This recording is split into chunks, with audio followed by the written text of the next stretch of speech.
So just a couple of quick things before we get rolling. Hi, everybody. I'm Jill Briggs-Campbell. I am the COVID-19 Federal Emergency Funds Project Manager. Just rolls off the tongue. So thank you all for joining us. I know we've got kind of a wide variety of folks in the field that have joined us today, from business managers, superintendents, curriculum coordinators. So that's wonderful. We can get a broad perspective. The intention here is to provide some kind of high priority guidance for issues that we've seen, and thank you all for those of you who have responded to the survey. If you haven't, feel free to add your questions there and keep sending those in, and then also to open up a space for all of you to ask questions and maybe to share some best practices or ideas that you have as you are working through your ESSER 1 applications and any remaining this year. So I will remind everybody, if you can mute yourselves so we're not getting background noise, that would be great.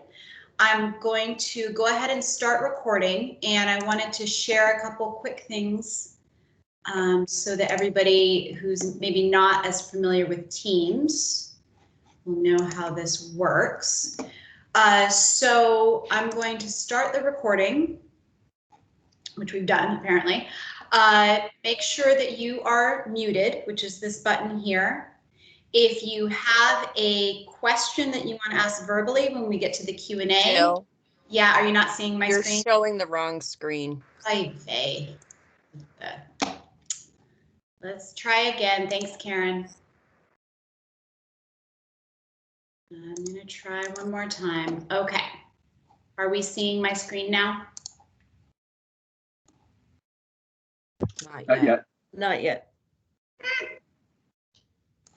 All right. Patrick, do you want to try and share your team screen for me? Working on it.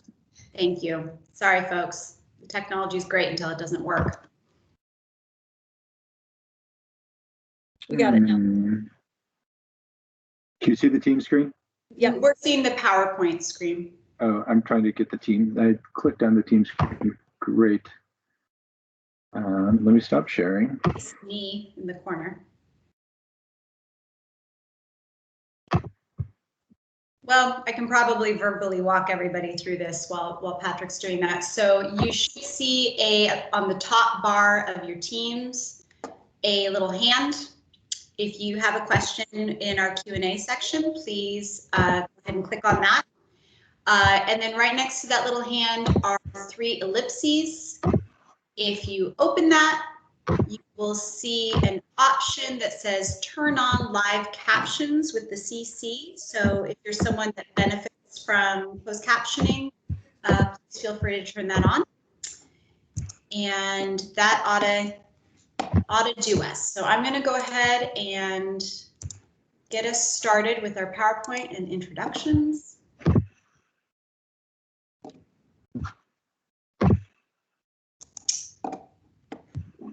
Okay, and is everybody seeing the PowerPoint on the screen? Yes. Thank you. We got there. All right. Thank you to everyone. Welcome to what we're calling Coffee and Conversation, CFP and ESSER 1. Just as one point that we'll mention again, this office hours is not focused on ESSER 2. I know that folks are very anxious to get this information. I understand.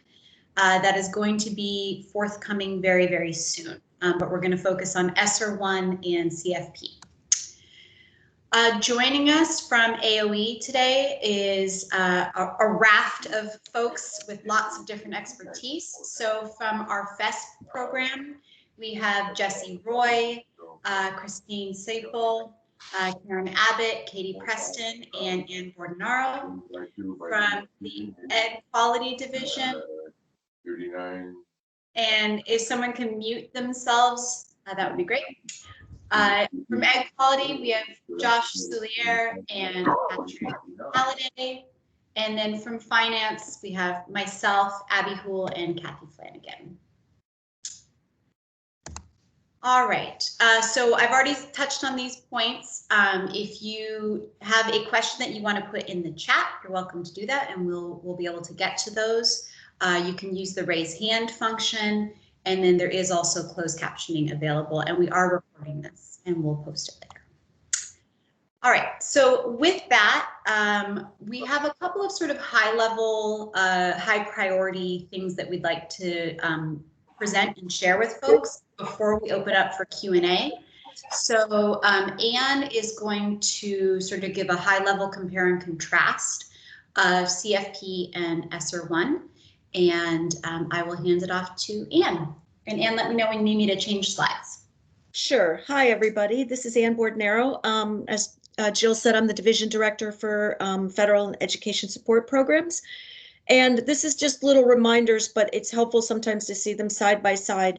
The FY21 CFP amendments are due April 9th. That's a bit later than usual to give you just a bit more time to work on them. The ESSER 1 applications and amendments are due March 20th. Well, either way, The seems like it's pretty reasonable. I think someone needs to go on mute again.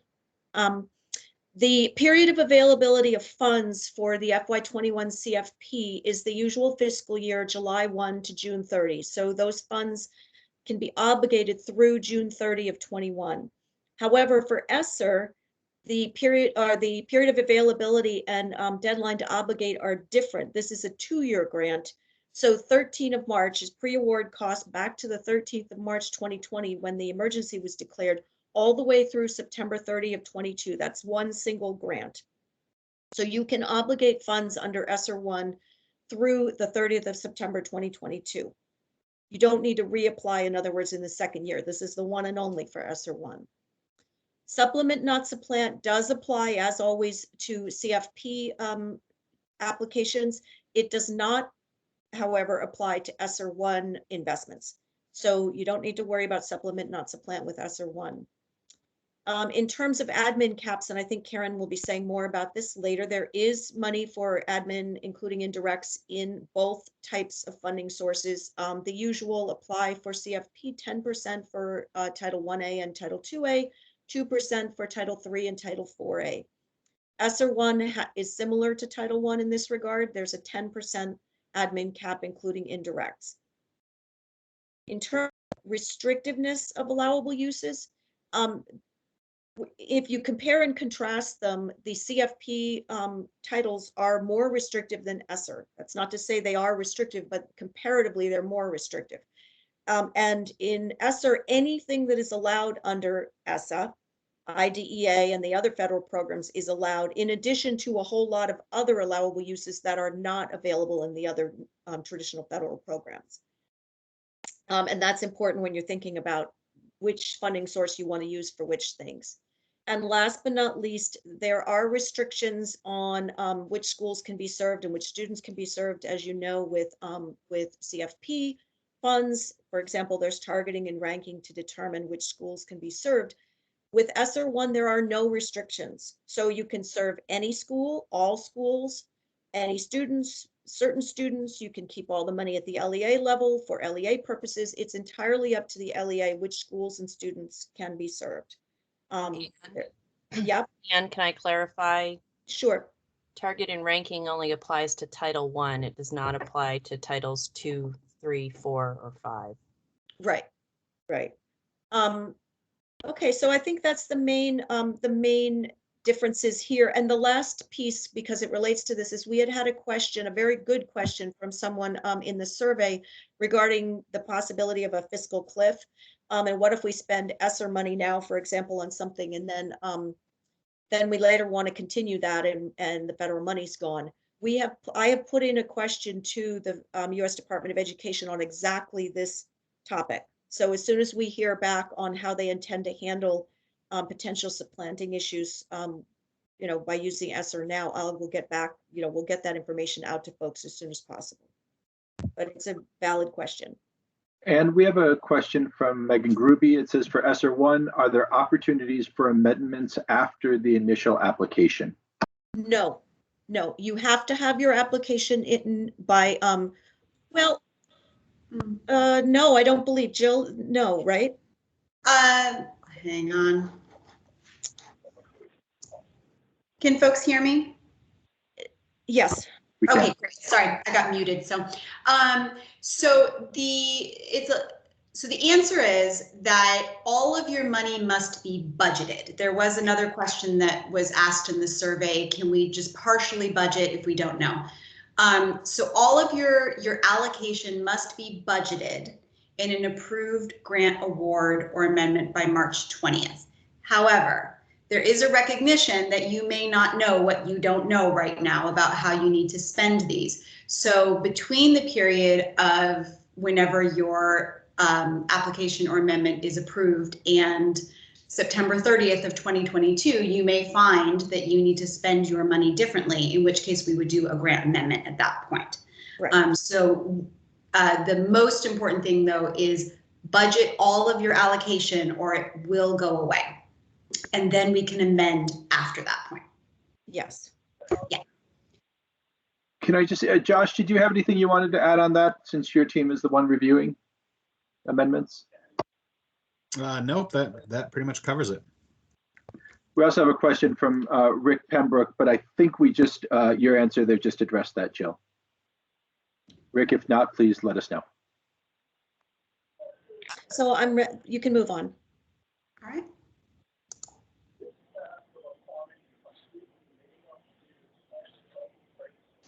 And so Good afternoon, everybody. Yeah, I think I was going to do the slide, correct? Yes, fantastic. Thank you. Yep. Good afternoon, everybody. Christine Seipel, State Title I Director. I'm going to go over briefly the extended year summer programming that's allowable under Title I for an ESSER 1. And Katie and Josh, feel free to jump in if I'm going down the wrong way. So certainly feel free to help me out. But certainly folks are asking questions if extended year summer programming is allowable under these three sources of funds, and they are to a certain extent. Title I is very focused on that academic instruction, tutoring and intervention. Title IV is allowable as long as it's meeting one of the three intents of Title IV. So well-rounded education, improving conditions for student learning, and effective use of technology. Whereas ESSER funds, there's a little bit more broad allowable using of doing summer programming, which there's quite a few different things that are listed on that slide. For the most part, the expenses with all three of the funds include supplies, salaries, and benefits, whether that's an actual salary person or beyond contractual obligation and contracted services. But certainly reach out to us if you have something outside of those so that we can figure that out and make sure that it's allowable. One thing that you really want to make sure that you keep track of is if you're using 1 and 4, you have 2 grants fiscal years that you're actually using. So you have the FY21 as well as the FY22 because it's going over the period of performance. So as Anne indicated in her slide, with the CFP funds, you have until June 30th. That is 1 grant application year in 1 period of performance with the FY21. And then for FY22, you have July 1st and on. So it's really, really important that folks keep track of those dates. And if you're going to have a summer program that overlaps, that you have investments that are approved in both of your FY21 and FY22 CFP applications. The ESSER grant application is a single grant application. As Anne indicated, that period of performance is almost a 2-year period. So you put it in there and you can run your program pretty much seamlessly, provided, again, it's approvable and allowable. So it's maybe a perk or a benefit. So certainly keep that in mind. Certainly can take some questions. What I would encourage folks to do is, if you have a particular question about a funding source, whether it's Title I, certainly reach out to me. If it's Title IV, reach out to Katie Preston. And if it's ESSER, reach out to Josh. Patrick, are there any questions? There are a couple questions that have come up. Jody asked if the Title IV requirements, if there's even with a waiver at this time. I don't know if Katie might be able to answer that. Yeah, I can speak to that. Yeah.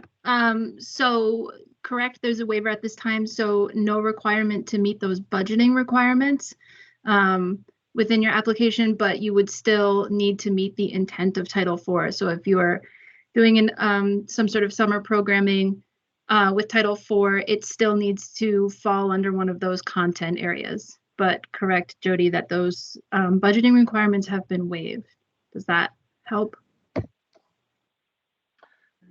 And we have another Title IV question while you're here, Katie. Will improving conditions for student learning be broadly interpreted for Title IV for the fiscal year 21? I mean, the allowable uses will remain the same, you know, and I think all of this is really dependent on need that's supported in the data inventory. So that's a tricky one to answer. But hopefully that helps a little bit. And maybe for you, or maybe for Jill, there are a couple questions about use of ESSER 1 funds around adult staff mental health and well-being, if that's allowed. I believe that it would be. It's not specifically specified that way, but there's a sort of other category for other activities necessary to maintain operations. And you know, and Josh, I'll wait to hear what you have to say on this as well. But you know, if it's connected to COVID, if it's a response to COVID, and it's necessary to, you know, maintain staffing and mental health in your school so that you can maintain operations, then it would seem legitimate to me. Exactly, and I was going to say the same thing. As long as it's caused by COVID, it's a legitimate expense, and that could actually be listed in the program narrative under number 3, mental health services, or as you said, number 5, maintaining operations and employment.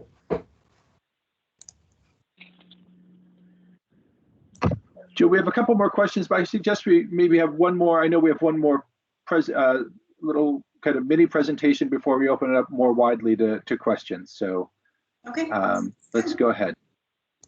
All right. So the next category was allowable spending for technology. Hi all, this is Jesse Roy. So I'll speak to this question. So we've received, you know, obviously a bunch of questions about how can I fund technology in my district? I mean, we've seen a rising prevalence of need for technology as students have transitioned to remote learning, so it's to be expected. In terms of the CFP funds, so your Title I, II, III, and IV, you know, those intents and allowable uses remain in effect. However, that doesn't mean there aren't allowable uses when it comes to spending for technology. You know, and I think those are largely guided both by your assessed needs and also by the intents under statute. So just some quick reminders under Title I, you know, those are funds in support of students most at risk to not meet challenging academic standards, as well as to close achievement gaps. Certainly, there are ways to spend technology to meet those needs as they're supported in your data inventory. You know, I think of some common uses, things like Lexia, things like devices for a learning lab where identified students are served, you know, and those such things. So not quite the broad sort of open flexibility that ESSER has, but certainly with those students in mind, or in the case of a school-wide program, all students, again, with consideration for those most at-risk kids, there's plenty of room to spend on technology under Title I, again, driven by your needs assessment. Under Title II, a little more restrictive. You know, Title II is largely focused on improving quality of educators in support, again, of students' academic achievement. And so that would mean devices are really used towards those purposes, you know, maybe in support of a professional development activity, maybe in support of evaluating staff and helping them to improve. You know, I think of an example is like an iPad used specifically for collecting walkthrough data, or, you know, using your Danielson rubric to identify or to conduct evaluations. So again, room for technology spending there, not nearly as broad. Title III, you know, that broad intent is in support of students who are English learners and or students who are immigrant, really within 3 areas: improving their English language proficiency, improving their academic achievement, and also engaging parents, families, and communities of those students. As always, with that intent in mind, you know, there is room for, you know, technology expenditures. It's just limited by that intent. So your assessed needs, and those of you, I think there's 6 LEAs in the state who receive Title III funds, you respond to those narratives in the application where you outline what your needs are in those 3 content areas. And then, you know, if those needs point to strategies with technology, that's certainly allowable. Title IV, you know, it's going to be sort of the same answer. you know what sort of the allowable intents of Title IV are. You know, it's providing those well-rounded educational opportunities. It's improving student conditions for learning or really social, emotional, and physical health, and also supporting the effective use of technology. If you have assessed needs in those areas and you can think of strategies that would involve technology spending, you know, those would likely be allowable. You know, an example of well-rounded educational opportunities, maybe it's access to some virtual learning opportunities to expand your course offerings for your high school, your middle school kids. Student social, emotional, and physical health, maybe that's investing in a digital, you know, second tier SEL intervention. And then effective use of technology, that's largely focused on professional learning, helping staff sort of learn to use technology more effectively in their instruction and a personalized learning. So it's not quite as wide open as some folks might interpret it, though there is that 15% tech infrastructure limit within what you have budgeted for effective use of technology that can be used a little more broadly to buy the needed supplies. So really the point of all this is that there are allowable uses and allowable reasons to buy technology under CFP. I think folks don't always take it full advantage, I think particularly under Title I. So certainly if you're finding, you know, you need some things technology-wise to support the intents of these funds, go ahead and give it a go. It's not quite as limited as you might believe, but certainly not as expansive as it is allowability-wise under ESSER. ESSER, as you know, there's sort of broad allowability for needs brought on by COVID-19, and that includes purchasing technology really without limits in support of remote learning. And by without limits, I mean, you know, there are no budgetary requirements or those such things, short of the ESSER allowable uses, and a couple of those I've outlined here. So hopefully that helps a little bit, but thanks. Jesse, while we have you, there's a question from Paul Smith. He says, configuring ESSER may mean some substantial changes to CFP via an amendment. Do we need to explain in the CFP amendment the reason for the change? Sure, it's a great question. I mean, you know, effectively and efficiently spending all these funds is a balancing act, and I don't envy anyone trying to make it all work, especially more on the way. I think it's great that we have all this funding coming, but it certainly represents a lot of organizing and whatnot. Paul, I imagine, and jump in if I'm missing the point, I imagine what you're describing is sort of moving allowable activities from one funding source, broadly the CFP application, to the ESSER application or back, sort of trying to make all the pieces fit together nicely. I think, you know, as you think about doing that, I would advise if things are allowable under CFP, that's more restrictive. And if you can get needs met that way, you know, take advantage of your CFP funds. You know, ESSER is more wide open. You want to spend both down. You know, you've got some deadlines to consider. But, you know, if you can find a way to make it work with CFP, go ahead and do that. As far as justifying it in your amendment itself, I think it needs to be tied back to your needs, you know, really your data inventory. You know, you're always welcome to make amendments for reasons that are needs driven. In terms of whether it has to do with what you're doing in your ESSER application, a little beside the point, I guess, for our purposes. And I'm happy to talk with individual LEAs who have some questions about what might work best for them. This is sort of generalizing, and I don't want to dig too deep a hole because, you know, what works for one in their context may not work for another. But I will say, you know, if you can make a case for it in your assessed needs, and it's allowable, no, that's your justification right there. You know, you don't need to tell us it was at all colored by what you're doing in your ESSER application or some COVID related needs. Great, thanks. I just wanted to add, if you're talking about a technical standpoint, Paul, you can describe that change in the amendment description box under other. So I'm not sure which way you were asking the question, technically or not. Both, and both answers are great. Thanks. Thanks, Paul. A question for Jill or Kathy, probably best. I think this is a fairly simple one, but really important one. But can you use ESSER 1 funds retroactively? Yes. So if what you mean is, can we use ESSER 1 for costs that predate the award, then yes, they go back to March 13th of 2020.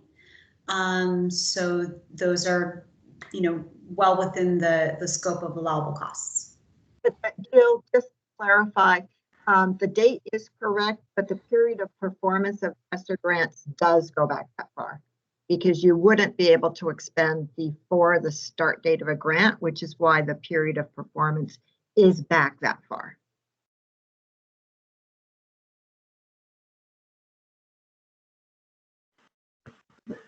And just for folks' awareness, I did on purpose close the slideshow. All of the slides that are on the presentation here are available to you. We sent them out yesterday and they're posted on the ESSER webpage. So there are some other slides that have sort of technical details around things like admin, CAP for each of the different grant programs, construction and indoor air quality, and some other items. If those topics come up, I can present on them, but we wanted to sort of open the floor up at this point for questions and conversation. I think that Jesse raised a really important point about the challenges of juggling all of these and maximizing your funds. And one thing that we've been discussing a lot internally, and I'm sure we've been sharing with you, is part of the reason of putting these two grant programs, calling CFP and ESSER together in one office hours, is to think about ESSER being so much more flexible and broad. Are there costs that cannot be covered in CFP that you may want to hold your ESSER funds for? And then if they're allowable, cost to put in your CFP so that you're maximizing across the board. So that's one thing that's been a theme within AOE that we sort of wanted to share with folks. So if we want to, we can, unless there's nothing else pressing, we can open up the floor for questions either in the chat, or you can use the little hand at the top of your screen and raise your hand and we can call on you verbally as well.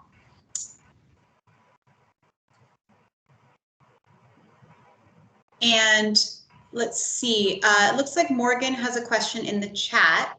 Sorry if this was covered. Are one interested independent school, so Jesse, this is going to be a question for you, I can tell, still hasn't settled on an activity. Can we submit the initial ESSER grant with either a placeholder activity for the proportionate share or return to proportional share in a future amendment? And Jesse, I'm going to put you on the spot. Yep, so I'll give a partial answer and then I'll probably lean on someone else to jump in. It sounds like, Morgan, that your LEA has done their due diligence in terms of outreach and consultation, which is really what's required before your original submission. I think, for me, the crucial question here is your ability to make an amendment. And I know that was addressed earlier, but I don't know if someone else wants to jump back in and give that answer again. Can you submit an original application and then when receiving, more specifics from this independent school, go back in and amend? That may be a Josh, that may be Kathy. I'm not sure who that will be.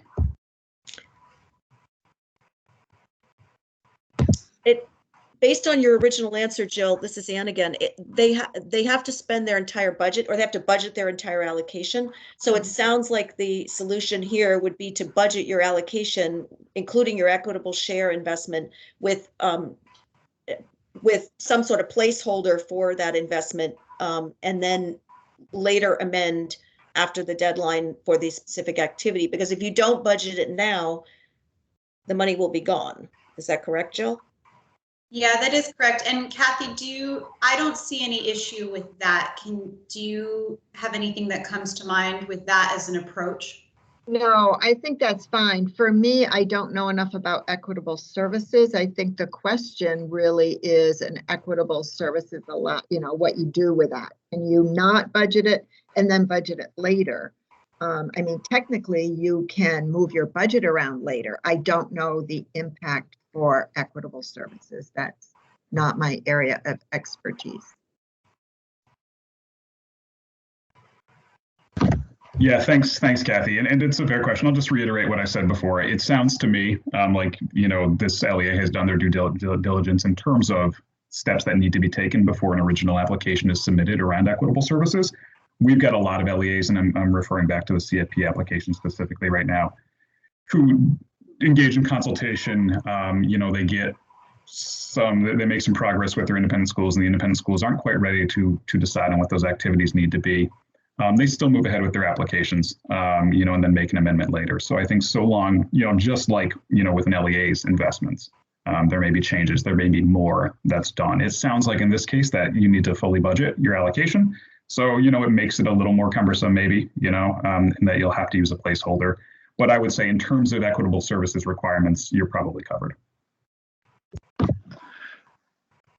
A question that's come up for Josh, I think maybe the best one to answer this. Can ESSER money be used to train school secretaries in effective use of technology? Hello. Absolutely, that is an allowable cost. I believe that would probably go under, it could go under 5, maintaining ops and employment. It can go under the professional development needed to maintaining ops and employment. But yes, that is an allowable cost. A bigger one, Jill, I think this might be your wheelhouse. It says it sounds like from from VASBO meeting that building and grounds costs and renovations could be covered under ESSA. Is that correct? I don't know if you want to, we kind of have a slide on that. I don't know if you want to move over to that or not. Yeah, so I'll share what the language that we recently got from USED.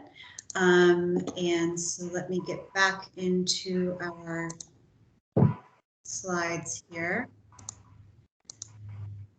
And I'm going to also be channeling what I call my inner Cassandra Ryan, as we announced Cassandra will be rejoining AOE starting next week, but she is not with us yet.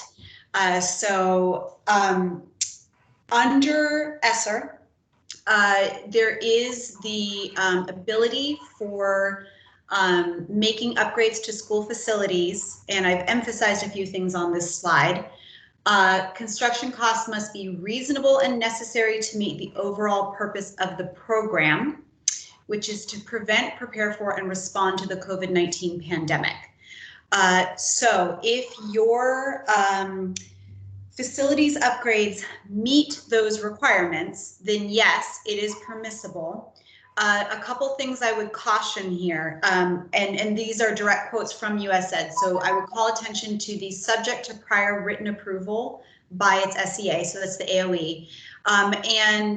What we discussed at VASBO today is that in engaging in these potential upgrades to school facilities, and some of the examples that have been brought up would be changes to permit an LEA to clean more effectively, to sustain social distancing. I believe that Frank Rucker has an example from his LEA of needing to refurbish a space for special education in order to have in-person learning that still meets the health guidelines.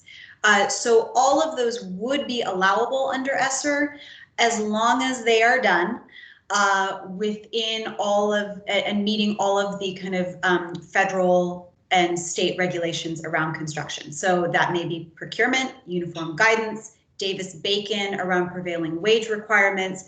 So what I would encourage very strongly is that if you're looking at these kinds of projects, that you reach out to our team. So that would be Josh's team. I would say myself as well, because we're also working very closely with Efficiency Vermont on indoor air quality. So we want to try to be as collaborative, efficient, and effective in these projects, while also still making sure that we're meeting all of the regulatory requirements so that no cost will be disallowed.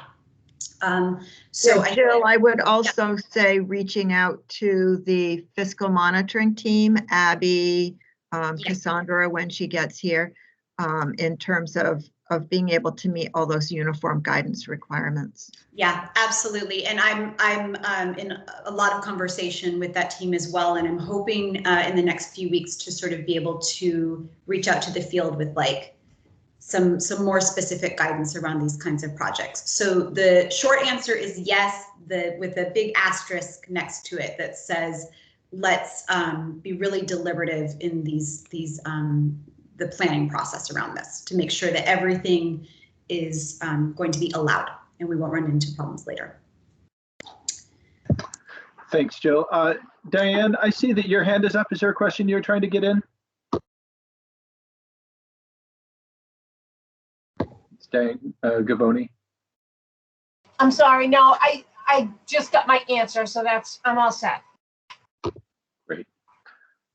We have a couple of questions here, Jill. Let's see here. There's mentioned an ESSER webpage. Sorry, I got pulled away for just a second, so I didn't hear that. I don't know if that was the federal ESSER webpage or an internal AOE webpage. I'm happy. I just didn't hear the question or hear what was mentioned, and I can put that in the chat if someone. Yeah, I will. I'll post it in the chat in just a moment. So AOE has a federal emergency funds webpage that links to every single grant program that we are running, including ESSER, GEAR, CRF, and now with the new CARISA Act, ESSER 2, GEAR 2, GEAR EANS, and potentially at some point in the future, FEMA. So it's kind of your one-stop shop. Everything we have in federal guidance, everything that we have in state guidance, links to everything, it's all there. So I'll throw that in there in just a second when my hands are free, unless somebody else. I just put it in. Great, thank you. Great. Yeah, no problem. Let's see here. Lori Garland has a question. Would you talk more about the supplement requirement not applying to ESSER? How does this work with repurposed funds that reduce a district's education spending?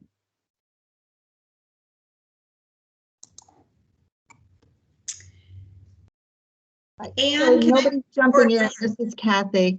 I think the answer to that is there is no not supplant requirement for the ESSER funds, and the ed spending is education fund.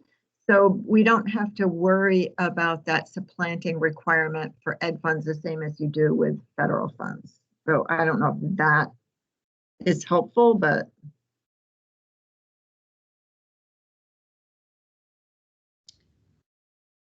Did that answer your question, or do you have a follow-up for that one? It answered it mostly. I thought that if we had things that we had in our budget that we are now putting into ESSER, that they become repurposed. And any repurposed funds then reduce our ed spending. Is that no longer the case as it was for the LEA grant? It also applied to ESSER at one time or another. Yeah, it definitely, Lori, applied to the CRF funds. And we did, I think Brad's group did a little more intensive review based on those funding sources. I do know that Brad stated at a meeting not too long ago that the repurpose still would have an impact on the ed fund. How he may or may not be collecting information to look at that, I'm not really sure. So frankly, I think it's for the technical response, I think it's a Brad question, so you might want to reach out to him. Okay, thank you. Yeah, thanks, Lori. This is a question I'm not sure that we can answer, but I'll bring it up here. And if we don't have an answer, when we come back together next week, we'll have something to prepare. But Linda Wade asked a really good question. Some superintendents are trying to create an area collaborative group to create shared special education programs, shared access to professional development resources, etc. Could CFP and ESSER funds from participating SUs be used for seed money for this initiative? Okay. Patrick, this is Ann. As far as ESSER funds, and again, Josh will weigh in on this as well, but my sense is that as long as it's COVID related, there's nothing to say that you can't work with other districts. In fact, I think that's encouraged. You know, that's something that agency is encouraging in general moving forward, because with a lot of small districts, it makes more sense. It's more efficient to work together. You would put, you know, if it's an allowable activity, you would put it in your application, and the other districts would put it in their application, their share of it. I can't speak to CFP on this, any of those programs, but Josh, what do you think about the ESSER part? Yeah, initially I agree, and I just like to look into it a little further just to be sure, but I kind of initially agree with you that I can see several of the programmatic narratives that these funds used in this way would be allowable for. Specifically, off the top of my head, vulnerable populations would be one of them. Yep, great one. But This might be one. But I think Patrick's correct. We can definitely get an answer out to you guys, or at least provide that answer next week, just to be sure. Yep, I agree. Good question, Linda. Good question.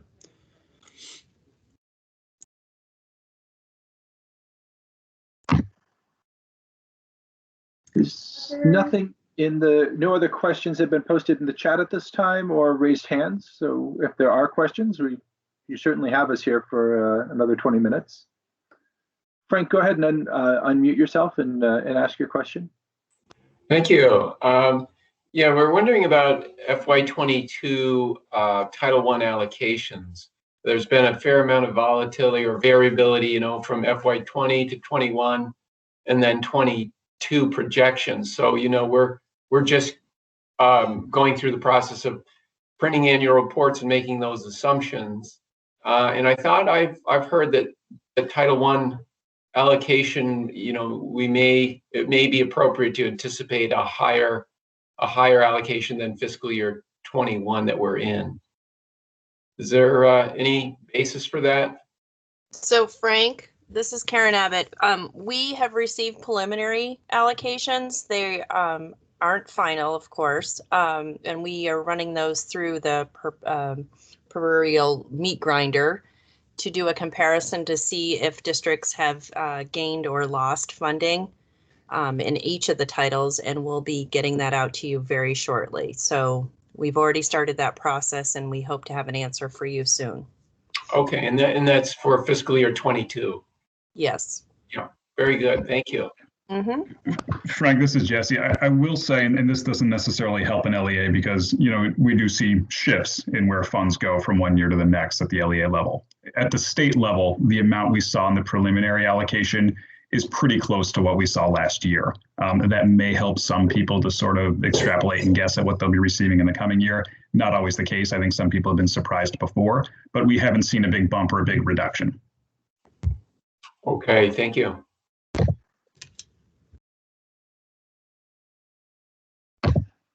And far be it from us to chastise anyone for thinking and planning ahead, but also just be mindful of the deadlines that Anne was talking about in the very beginning, and I know that you know that.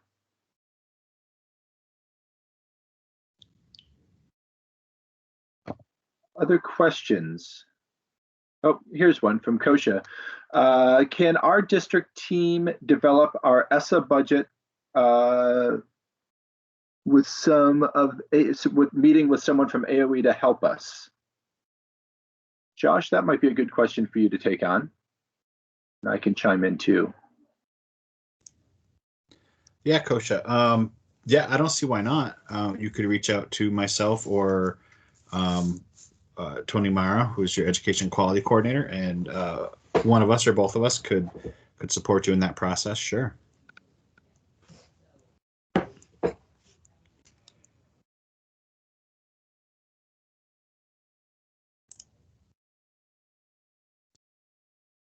Just to add very briefly onto what Josh says, remember all districts or all LEAs do have an ed quality coordinator on call to if you have questions, please don't hesitate to reach out to them. We're happy to be there to support or answer specific questions or track down where that answer might be. But it's nice to have a single point of contact for someone to do some of that legwork, and we're happy to take that on.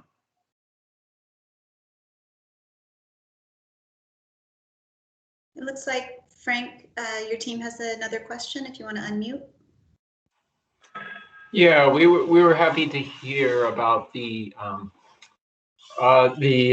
15 million that's going over to Efficiency Vermont, so that's great. I'm wondering, if we have a repeat where 15 million is still not adequate, we would like to make an application, like today or tomorrow for that work, because we know it's, very, very important, very impactful on the learning environment. So the question is, if we get through this process in the next couple of weeks and we determine that it's similar to the prior cycle where there's not enough, would it be reasonable to pursue the ESSER 2 funding for equipment related HVAC improvements? Yeah. So Frank, I can speak to this as you know, since you and I chat about this. Yes, so the conversations that we are having with Efficiency Vermont is very much a lessons learned from the first round. And so what I am talking to them about and what we could envision happening here is that they are going to be reaching out to all of you to look at what your additional indoor air quality projects may be. And then similar, Frank, here's an example for other folks. In your first round, you had quite a few like portable air filters or air purifiers. And we were able to move those kinds of costs into your CRF LEA grant, right? So a similar process may be appropriate for either ESSER 1 or ESSER 2. ESSER 1, the timeline would obviously be real tight here. And working in very close coordination with Efficiency Vermont, if they are sort of vetting projects and signing off, then we can sort of work collaboratively. And that's what I am really hoping for in this next round of funding, is that we can get folks together at a table and say, okay, so this district has $500,000, fake number, of indoor air quality projects. Which of those are appropriate to keep in the CRF Efficiency Vermont grant? Which of those are appropriate to move into ESSER 2? Or as I saw in the chat here, there may be additional funding coming through Congress right now. And so maybe depending on what the allowable costs are there, maybe we look at moving them into those as well.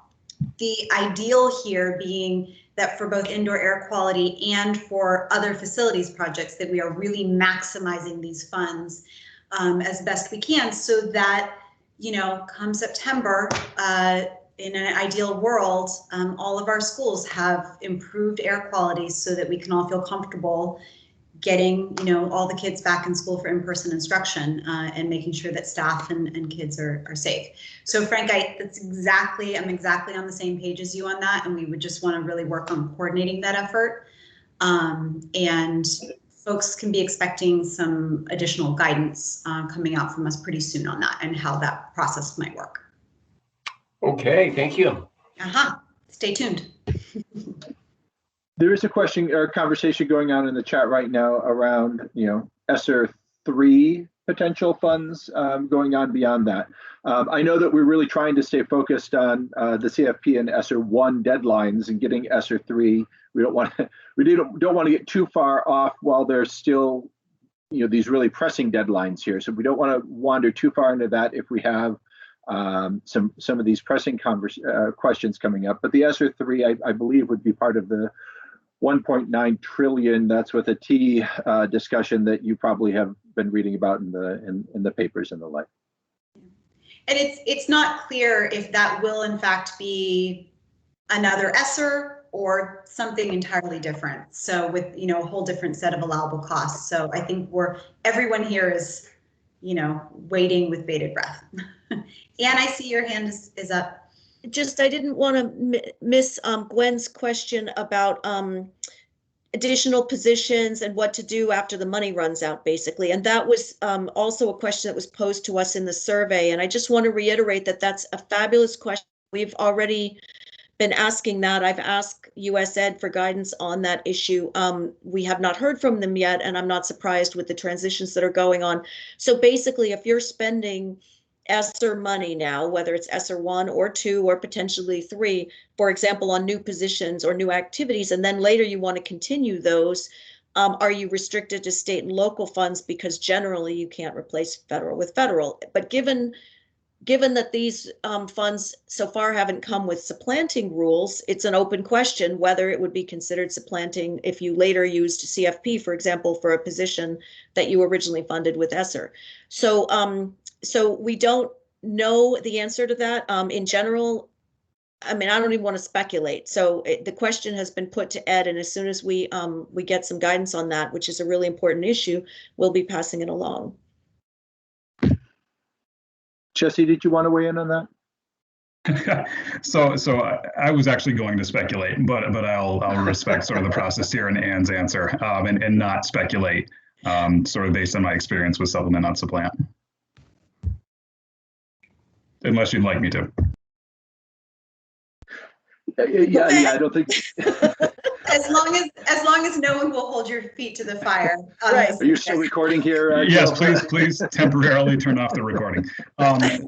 So my intuition and basic understanding of supplement, not supplant with the CFP funds is that, if funds have disappeared, and we're talking about ESSER funds specifically right now, it's hard to hold you accountable for supplanting with CFP funds because you can no longer fund the position with ESSER funds. One of the sort of the basic tenets of supplanting is, these are positions or activities that were otherwise supported with other funds previously. But if those funds no longer exist, it's pretty hard to make an argument that you are supplanting. Now, with state and local funds, it's a bit of a different bar. You talk about things like maintenance of effort. I would think with these funds, you could make a pretty safe transition from ESSER to a CFP funded position within allowable uses. And, that will become more narrow as you move across the funding sources. That is my intuition, but I guess we'll wait on Anne's more concrete response. Well, hopefully we'll get a more concrete response. We don't always from US Ed, and sometimes we have to go with our best guess and move on, but hopefully we will. Paul has a question around the link between ESSER funds and recovery plans, and it's a really, really good one, Paul. And I'm going to kind of go somewhere between where Anne and Jesse did in terms of speculation on this. I don't want to get too far out over the skis here with talking about the recovery plans because they're still in development. In fact, and Anne and I have been, and Jesse and Josh have all been working very closely on the development of what that recovery plan template is going to look like and some of the guiding documents for it.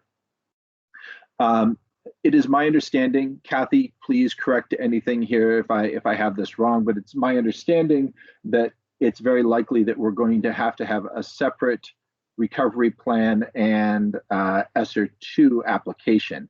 However, ESSER part of the recovery plan is going to be asking folks, how are you going to pay for these ideas that you have? And that's where we would imagine that the ESSER 2 funding and potentially, depending on timing, ESSER 1 funding, you would be saying that's exactly how we're planning on paying for that, is to leverage those. So while they are two parallel processes, there are a lot of bridges between them that we imagine folks are going to be using as that's really the substantial funding source that exists to really take on any major initiatives under the recovery plan. Yeah, this is Kathy. Thanks, Patrick. That is exactly how I would portray our understanding at this point. And did you want to add anything about the recovery plan conversation there? No, just that we're keeping all of these connections between all these different pieces, like CFP and recovery plan and ESSER 2 and all of that in our minds as we think about the plan itself, the template, and developing guidance. We're trying to keep it all together in one place in our heads.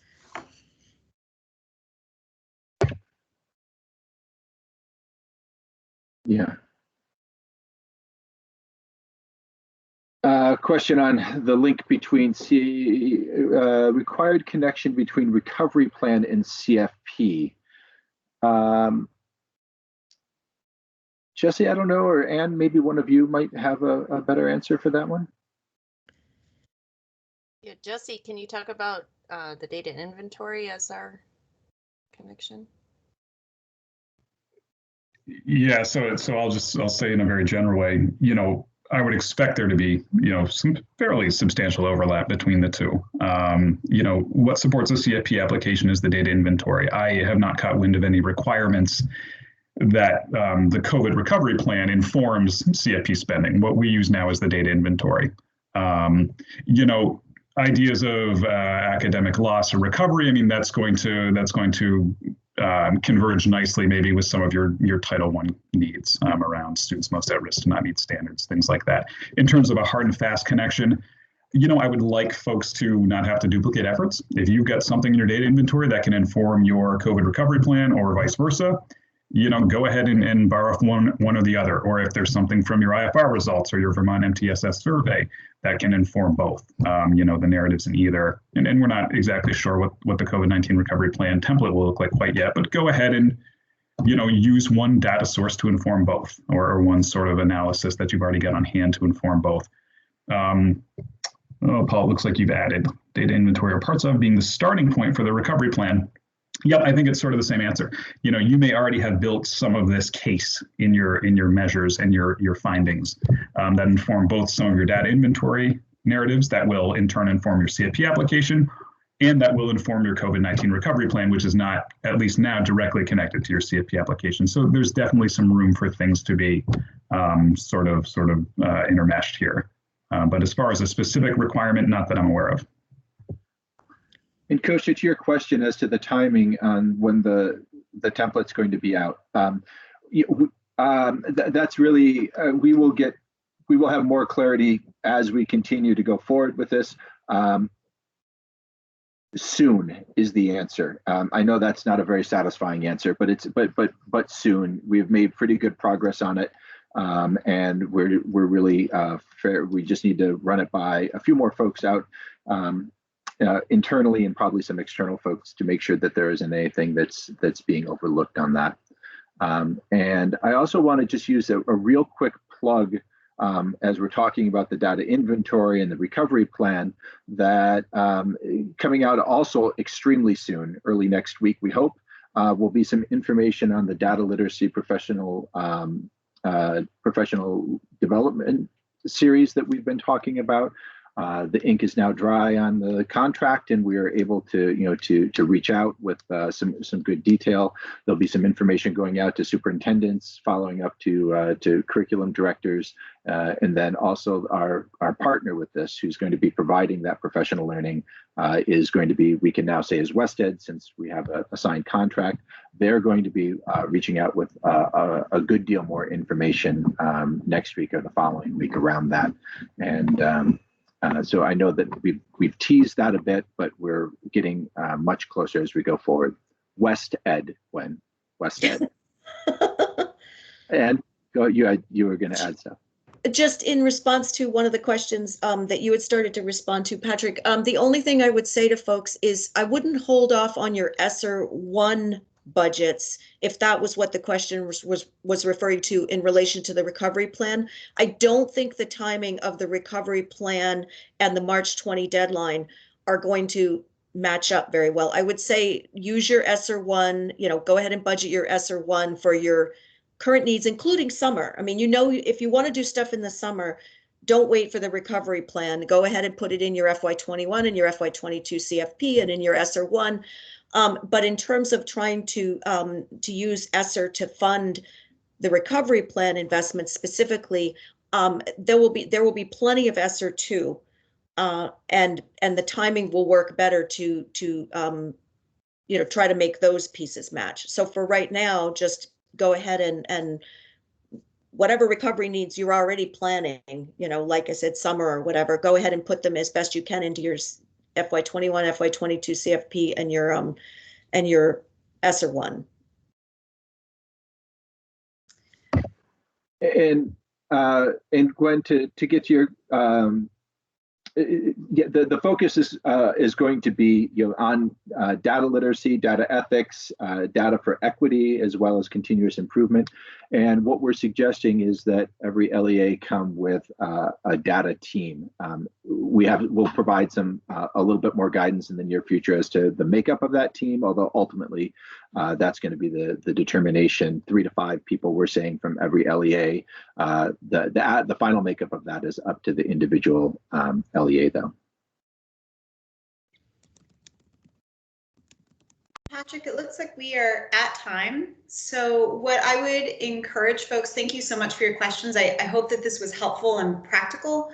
I would encourage folks to use the survey if you want to continue to send in questions, or reach out to the contacts that you already have in AOE directly, and we can use those questions to generate topics for the next office hours. If there's something we missed, something as you're working through your applications that is coming up, please send those. And the reminder is the office hours are next Thursday. We will either do sort of a initial repeat of what we already discussed, or if there's a lot of new questions, then we will just use that time to focus on new questions as well. So thank you again, and I will send out information when we have this recording posted on the website, which should be in a few days. So with that, I think we can sign off. Patrick, you want to give the big sign off? No, I think you've handled all that. Sign off. All right. Thank you all for coming. Really appreciate your attendance. Really Thank you. For all your hard work. Thank you, everyone. Yes, and your hard work, of course. Thanks, Jill.